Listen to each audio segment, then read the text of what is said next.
Hello, my name is Annalise Johnson. I will be discussing the last point in our presentation on how to provide tangible support to your mentee. The three key points that I would like to share with you today. First one is that regardless of advising style, try to be as concrete and transparent as possible in what you offer your mentee. Your mentee may or may not be a first-generation student, and your mentee may or may not have had engaging experiences in STEM or preparation for academic spheres. You may be the first good mentor in the life of your mentee. In any case, your mentee will benefit most from concrete guidance and direction. Your mentee is not coming from the same wealth of experience and knowledge base as you. This is true for any mentee, not just BIPOC, but likely more true for underrepresented students. When you first begin to serve as a mentor, take an active role in getting your mentee on the right track by 1, being transparent about what you can do as their mentor. And 2, specify what they should be doing as your mentee. If appropriate, tell your mentee something like, I am willing to do X, Y, and Z for you. I would like you to try to do X, Y, and Z for our next meeting. What questions do you have about that? In the beginning, offer concrete tasks that they can work towards achieving. An underrepresented first-generation student may wait for you to tell them what to do as their mentor.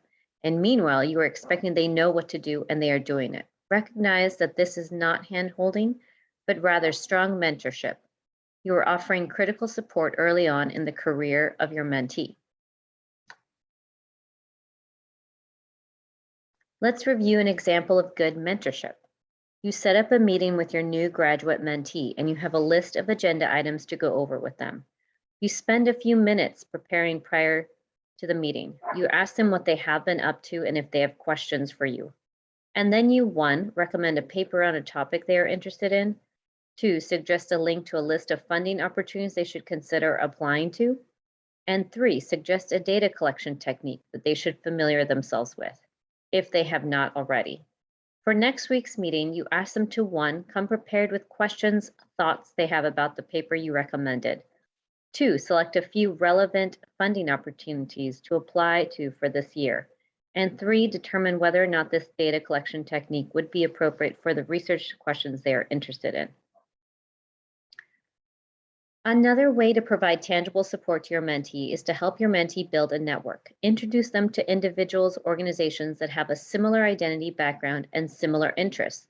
Help them facilitate connections with these individuals and/or groups. Representation, a sense of belonging, and the support of people who have similar sets of experiences are all truly critical. Our leadership team will be compiling a list of local organizations that serve underrepresented students in medicine and in pre-health fields. We are hoping to have this on a future website as a resource for our mentorship team.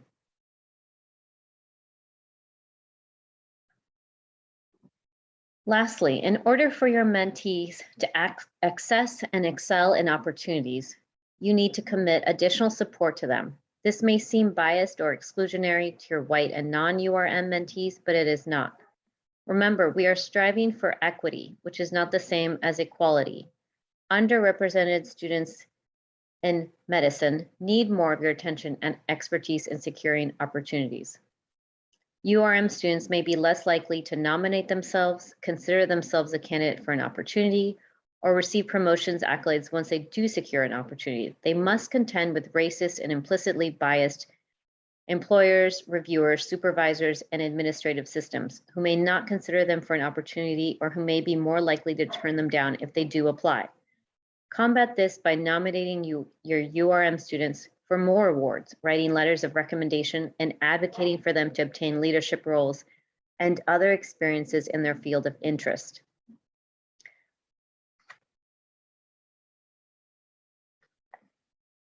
Here's a recap of what was presented. Respecting and honoring identity, broadening your awareness, committing to advocacy, listening and responding to problems, evaluating your own actions, instilling confidence, providing tangible support. There's a lot of information to unpack here that requires deep reflection and commitment. But recall that this is a learning experience for all of us and that any type of progress needs significant investment in order to achieve success. Thank you for your dedication to this work. By taking on this role You have the capacity to affect meaningful changes in the lives of the underrepresented students in medicine that you mentor, and ultimately in the healthcare system as a whole.